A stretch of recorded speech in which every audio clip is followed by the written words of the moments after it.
Recientemente se han presentado en la cuenca minera de Riotinto dos nuevos libros de escritores relacionados con nuestra comarca. Por una parte, la nueva novela de José Orihuela, Tierra de Atlantis, y por la otra, el último libro del catedrático Manuel Flores Caballero sobre la gran crisis financiera internacional del siglo XXI. La primera de las presentaciones tuvo lugar en el Salón de Actos del Museo Vázquez Díaz de Nerva, donde el concejal de Cultura del Ayuntamiento, Juan Carlos Domínguez, fue la persona encargada de presentar al escritor sanroqueño afincado en Nerva, José Orihuela. Y gracias por venir a esta nueva cita con la cultura en Nerva y en el Salón de Actos del Museo Vázquez Díaz. En esta tarde tenemos el placer de presentar el último libro de Pepe Orihuela, amigo, vecino de Nerva y que es de todos conocidos. Pepe Orihuela Guerrero nació en San Roque, Cádiz, en el año 1961. Es licenciado y doctor en Filosofía por las universidades de Sevilla y Huelva, respectivamente, y licenciado en Antropología Social y Cultural por la Universidad Nacional de Educación a Distancia. En la actualidad realiza su segunda tesis doctoral, la de Antropología, en el Departamento de Historia de la Universidad de Huelva bajo el título Atlantis entre el mito y la realidad histórica. Asimismo, pertenece al grupo de investigación Multiculturalidad e Identidad e imparte clases como profesor tutor en la UNED en las siguientes asignaturas: Historia de las ideas políticas, Historia de la filosofía moderna y contemporánea, Estructura social contemporánea, Estructura social de España, Sociología y Estructura social e Historia del cine. Y por lo que concierne a su actividad estrictamente literaria, su primera novela publicada ha sido El Proyecto Salvación, de la editorial Sarriá, en el año 2011, y que ha obtenido un gran éxito de público y crítica, hasta el punto de haber quedado agotada la primera edición, sin apenas realizarse de ella más publicidad que las presentaciones realizadas por el autor en San Roque, Huelva y la cuenca minera onubense.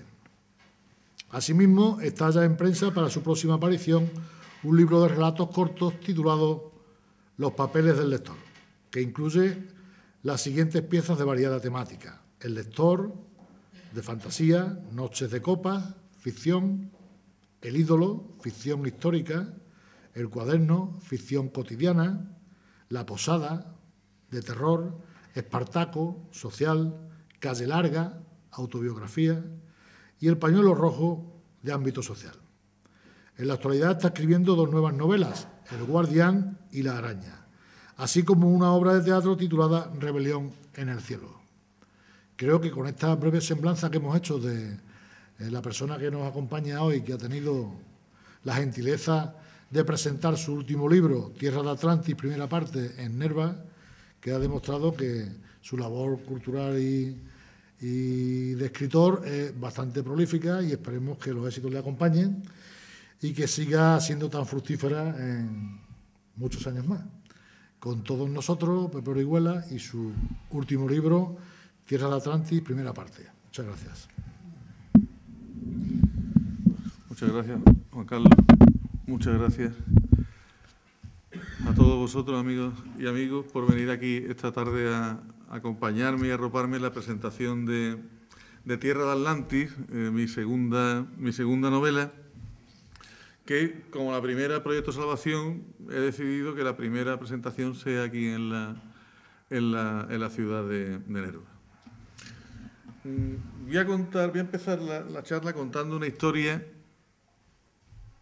que parece un cuento y, sin embargo, es verdad. En el siglo XIX, los eruditos, los investigadores que trabajaban en los temas históricos, cuando hablaban de la Edad Antigua, pensaban que la ciudad de Troya no era más que un mito, una fantasía que Homero había imaginado. ¿Sí? Bueno, el poeta imaginó personajes como Héctor, Aquiles, Helena de Troya, Alejandro Paris, el rey Príamo, Agamenón, y no era más que una ficción literaria.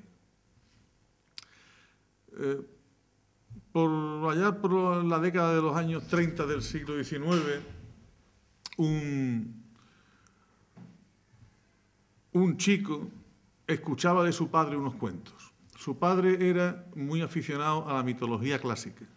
Por eso los cuentos que le contaba al niño no eran cuentos al uso, como los que se suelen contar, los típicos cuentos de Andersen, etcétera, etcétera. Lo que le contaba eran fragmentos de la Ilíada. Y ese niño pues, se quedó en su imaginación la idea de la Ilíada y los personajes de Héctor, de Aquiles, etcétera, etcétera, para él eran tan familiares como para otro niño podía ser Blancanieves o los 7 enanitos. Tanto se ilusionó ese niño con el relato que le hacía su padre, que cuando creció, hizo fortuna en el comercio de pieles y a la mitad de su vida lo dejó todo y se fue a Grecia y a Turquía, concretamente a la península de Anatolia, y allí, con la Ilíada de Homero en la mano, empezó a excavar en el sitio donde Homero decía que estaba Troya, en las colinas turcas de Isagil. El único sitio que decían los eruditos precisamente que era imposible que estuviera la ciudad de Troya. Ante el asombro general, este niño, que ya era un hombre, descubrió una primera ciudad de Troya, una segunda, una tercera, una cuarta, una quinta, una sexta, una séptima, una octava, una novena y una 10ª ciudad de Troya. Descubrió 10 ciudades de Troya superpuestas, una debajo de otra. Y una de ellas, que él pensó que era Troya 2, y en realidad hoy sabemos que es Troya 7, una de ellas precisamente destruida por un gran incendio, que es lo que dice Homero que hicieron los aqueos cuando invadieron Troya, gracias al subterfugio del famoso caballo que ideó Ulises. Este niño, os digo que no es un cuento porque es verdad, este niño se llamaba Henry Schliemann, ¿verdad? Y él es uno de los santos y señas de la historia de la arqueología. Su vida parece un cuento y sin embargo es absolutamente cierta. Bueno, pues ahora os voy a contar otra historia que el autor que la escribe dice también que es una historia verdadera que parece un cuento. La primera entrega de la trilogía Tierra de Atlantis, donde nace el sol, refleja una etapa crucial de la juventud del príncipe Cates, el hombre que a la postre será el último rey de la Atlántida y a un tiempo el presidente del primer gobierno republicano de la historia humana.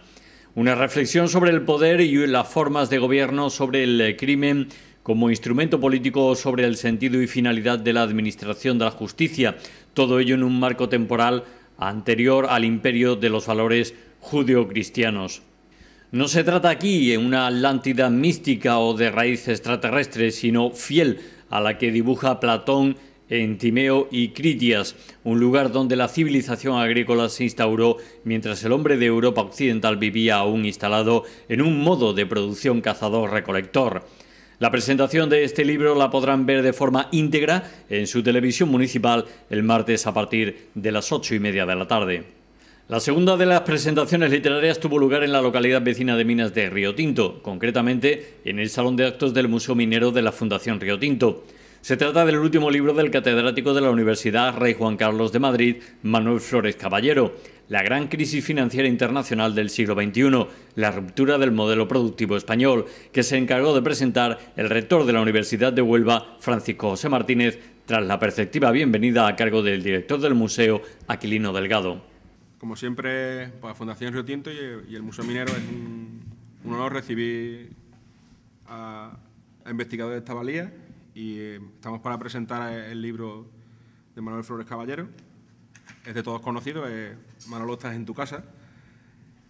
Tiene 2 casas, tiene el museo, que es donde viene a vender principalmente los libros, donde hace su labor de difusión, y el archivo, que es donde hace la labor de investigación que le permite realizar muchos de los libros, no en este caso, porque este es de otra temática.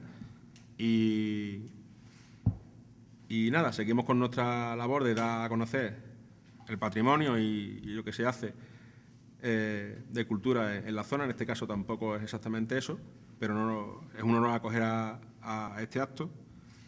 Y sin más, le paso la palabra al magnífico señor rector de la Universidad de Huelva, también de la zona, conocedor de lo que hacemos, patrono de la Fundación, es decir, también está en su casa. Y como siempre, pues tanto con la universidad como con los investigadores, que es una cosa que hacemos asiduamente, pues siempre es grato colaborar y lo que salen siempre son trabajos de calidad, como en este caso, como en otros casos, trabajos corales, etc. Pues nada, le dejo con la palabra a Francisco José Martínez López, el rector de la Universidad de Huelva. Muy bien, pues muchas gracias. Encantado una vez más de estar aquí, querido director del museo, querido compañero y sin embargo amigo Manolo. Bueno, queridos compañeros, también os agradecemos especialmente que estéis hoy aquí en la presentación de un libro que tiene una trayectoria importante desde que se publicó y que bueno, pues ha sido capaz de hacer que muchas personas pues se involucren más en el conocimiento de esta gran crisis financiera internacional del siglo XXI y que ha provocado, como es el subtítulo de este libro, una ruptura en el modelo productivo español. Quiero hablar en primer lugar del pecador y luego hablaré del pecado. Voy a hablar primero de Manuel Flores Caballero, catedrático de la Universidad Rey Juan Carlos de Madrid. También fue catedrático de la Universidad de Huelva, en la que ha ejercido gran parte de su actividad profesional y, bueno, pues una persona que quizás es de los investigadores y de los economistas que mejor conocen el sistema productivo onubense. Y también hemos de decir que es uno de los investigadores que mejor conocen precisamente dónde estamos ahora, la cuenca minera y en concreto todo lo relacionado con la historia de la minería en su vertiente fundamentalmente económica y de funcionamiento como empresa. Por ello, quiero resaltar especialmente que Manuel Flores ha dedicado parte de su investigación, aparte de catedrático de Contabilidad y Economía Financiera, y ha publicado muchísimas obras relacionadas con estrictamente lo que es la contabilidad y la economía financiera, pero también lo ha hecho sobre su gran pasión, que es precisamente el territorio de Río Tinto, y ha publicado una gran cantidad de obras que no voy a enumerar ahora, pero que nos han permitido conocer mucho mejor a nuestra tierra, conocer mucho mejor las diferentes peculiaridades que hemos tenido fundamentalmente en los últimos 200 años y bueno, pues algunas de sus trabajos sobre los Rothschild o sobre otros inversores y cómo ha funcionado este entramado que ha permitido que el Río Tinto sea hoy día, pues cuando se habla de minería, es quizá el punto más importante a nivel internacional. Creo que Manolo tenemos todos los que somos de la cuenca minera tenemos una deuda con él importante porque bueno, pues nos ha permitido conocer desde hace ya mucho tiempo y en todas sus obras una materia en la que sabíamos pero quizás no estaba del todo desentrañada. Hay que también agradecer el esfuerzo que se ha hecho por la Fundación Río Tinto, porque realmente el dar a conocer todo el patrimonio minero y el conservar, mejorar en el sentido de archivar, de recopilar y de ordenar todo el archivo, yo creo que ha permitido que los investigadores puedan trabajar hoy. Yo creo que hay que agradecerlo al director del archivo y a todas las personas que han colaborado para que hoy se tenga pues un archivo de primerísimo nivel para los investigadores, de forma que se pueda seguir conociendo todavía mejor nuestra tierra. Por lo tanto, como digo, pues Manolo, el pecador, como he dicho, es una persona que en el mundo académico está totalmente en su máximo esplendor en estos momentos.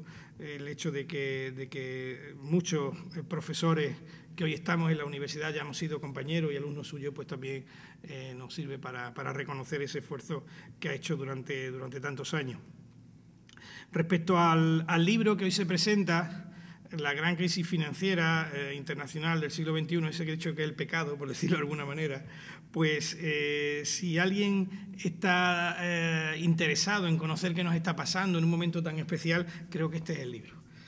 En primer lugar, quiero indicar un aspecto de Manolo, que no lo he dicho en hacer una pequeña biografía de él, pero sí quiero resaltar que hemos ganado con este libro, porque hasta ahora sus publicaciones eran más bien del tipo de investigación, con un lenguaje orientado al investigador. Aquí hemos encontrado, y también creo que nos ha regalado él, pues la redacción hecha en torno a que las personas puedan leerlo sin tener conocimiento financiero. Yo creo que hemos ganado un gran divulgador de la ciencia con este libro. Para mí, si me preguntaran qué es lo que yo saco más importante de aquí, que espero que Manolo siga haciendo libros de este tipo, porque son muchas y muchas las personas que han podido conocer los entresijos de la crisis económica en la que estamos a través de la pluma de Manuel Flores. Es más, creo que en algunos puntos ha sido muy clarividente, y aquí en este libro que tiene muchos apartados pequeñitos y que van llevándonos poco a poco. Es un libro fácil de leer. Cuando Manolo me lo dio, que lo acababa de publicar, me dijo, tómatelo. Me puse a leerlo, y os voy a contar una anécdota. Me puse a leerlo una tarde y hasta las 3 de la mañana, porque te incita a leerlo, ya que estás puesto, y prácticamente me lo leí en una sentada, por decirlo coloquialmente, porque realmente al estar estructurado en temas que se tratan, temas pequeños que luego se van integrando en capítulos mayores, pues es muy fácil de leer y te da una idea muy clara, repito, de la situación de crisis en la que nos encontramos. Ahora Manolo explicará un poco pues cómo todas las burbujas, todo este tipo de cosas nos han ido afectando. Además, creo que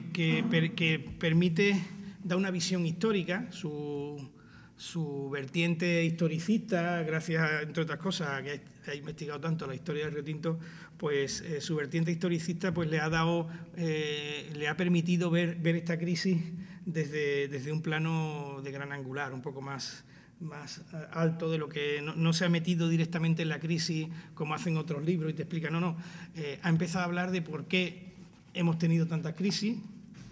Habla, el sistema liberal genera este tipo de cosas, genera estas crisis y pues habla de las crisis desde el siglo XV o XVI hasta ahora, ha ido buscando todas las situaciones de crisis que hemos ido teniendo.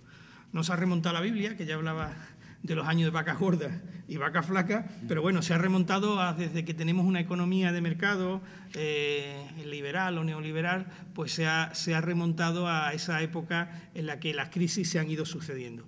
Una de las conclusiones más importantes que hemos sacado, leyendo el libro, hablando con Manolo y con investigaciones que otras personas nos hemos ido dedicando, yo también trabajo mucho el tema de las crisis, pero yo trabajo el tema de las crisis al contrario que Manolo a nivel prospectivo, es decir, yo me dedico a predecir y Manolo se dedica a explicar en este caso. Y una de las características más importantes de esta crisis es que, como se dice en el libro, y creo que es muy importante, las crisis son consustanciales. Ya en la Biblia se hablaba de las vacas gordas y las vacas flacas, pero en todo el periodo que se ha analizado en el libro, pues se cuentan cómo en el siglo XVI había una crisis a lo mejor cada 30, cada 40 años, cada 50. Es decir, la crisis siempre ha sido una onda que nos ha ido acompañando. El problema que tenemos es que esa onda se ha ido haciendo, para lo bueno y para lo malo, se ha ido haciendo mucho más corta y profunda.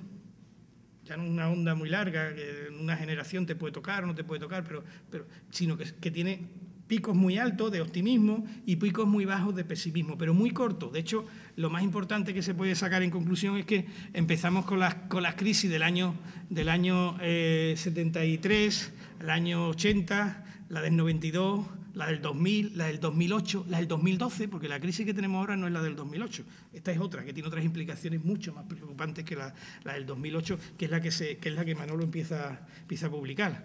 De forma que el libro se publica pues en la primavera del 2012.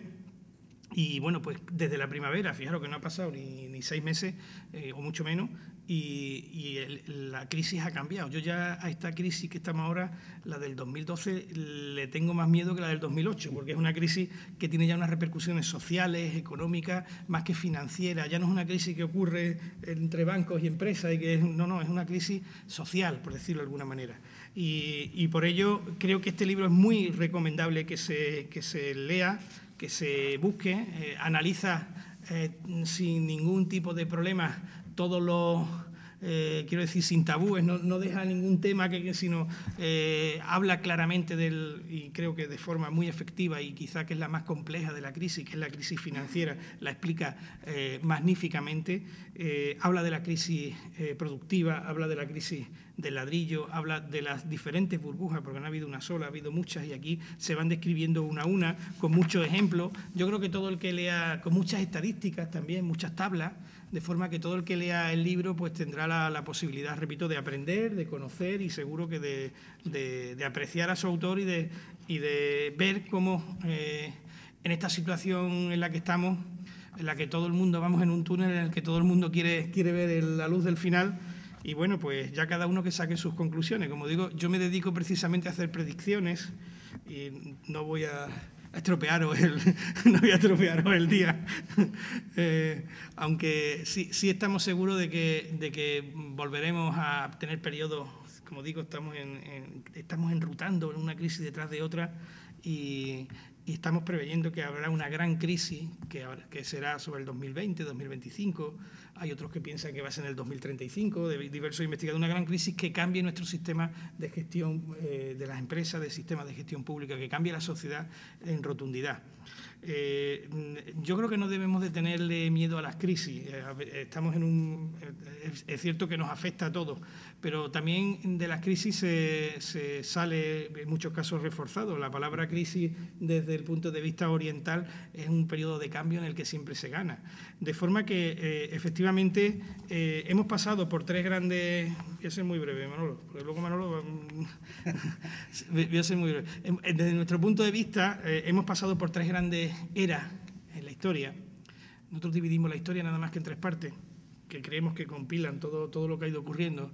A la primera era le llamamos local-agrícola. El primer problema que tuvo el hombre era alimentarse, hacia su gran preocupación, y la gente vivía en un entorno local. Esta era, que comenzó más o menos cuando se empezaron a explotar estas minas de Río Tinto, hace 5.500, 5.600 años aproximadamente. Pensamos que ha durado 5 años, 5.000 años. Esta primera era necesitó un cambio radical. Hace unos 500 años la sociedad empezó a cambiar y se produjo lo que llamamos la primera, fijaros, digo primera Revolución Francesa. La segunda no ha ocurrido, pero es la que creemos que va a ocurrir dentro de unos años. Entonces, esa primera Revolución Francesa lo que hizo fue cambiar totalmente el sistema local agrícola, donde había un rey que en teoría estaba nombrado por Dios, y el hombre decide hacer las normas por sí mismo, se crean las constituciones, se hace la primera Revolución Francesa que da pie a una constitución, se hace en 1812, ahora estamos celebrando en España la Constitución, es decir, el hombre empieza a hacer sus constituciones, nacen los países y le llamamos nacional-industrial. Y esta ha estado funcionando bien, igual que la otra también estuvo funcionando relativamente bien, hasta que el sistema ha empezado a encontrar una gran cantidad de desajustes. Y estamos entrando en una tercera era, la que llamamos mundial-informacional. Ya no es local ni es nacional, sino es mundial, y ya la principal preocupación de la gente no es alimentarse. Nosotros hoy, a pesar de que tenemos una situación de crisis muy grande, creemos que todos mañana podremos comer. Y tampoco tenemos una preocupación excesiva en nuestros recursos materiales. Seguro que mañana todos tendremos ropa, o tendremos donde sentarnos, o tendremos cosas. Es decir, que nuestra principal preocupación en estos momentos es consumir información. Somos grandes consumidores de información. En el mundo ahora mismo el principal producto en términos económicos de todos los que hay es la información. Ahora estamos consumiendo información, compartiéndola. Entonces, eso significa que estamos llegando en un momento final de una era y necesitamos crear una nueva con nuevos mecanismos. Bueno, pues precisamente estas crisis que se van produciendo son un síntoma de que vamos a tener, como cuando hay un terremoto, que primero hay una serie de indicadores. Bueno, pues estamos teniendo una serie de indicadores de que se necesita un cambio social de gran importancia en el mundo. Y eso es lo que se tiene que hacer. Y mientras no se haga, pues estaremos en estas situaciones de crisis. Desgraciadamente, repito, podemos pensar que la crisis se puede arreglar, y yo soy de los que creo que se va a arreglar, pero en fin, que serán periodos de mucha euforia y de mucha depresión. Así que, bueno, pues el que quiera, digamos, explicarse o entender cómo ha ido sucediendo esta crisis de 2008 a 2012, pues creo que la obra más importante donde pueden encontrarla es la gran crisis financiera internacional del siglo XXI, que además aborda la ruptura del modelo productivo español de nuestro compañero, amigo y enamorado de Riotinto, Flores Caballero. Muchas gracias.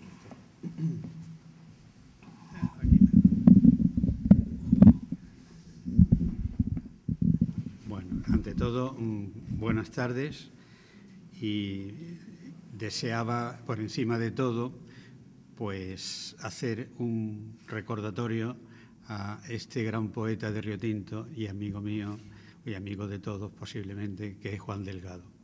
No me parece oportuno venir a Riotinto a dar una charla sin hacer esa mención a ese gran poeta de vuestra localidad y que fue un gran amigo mío llamado Juan Delgado.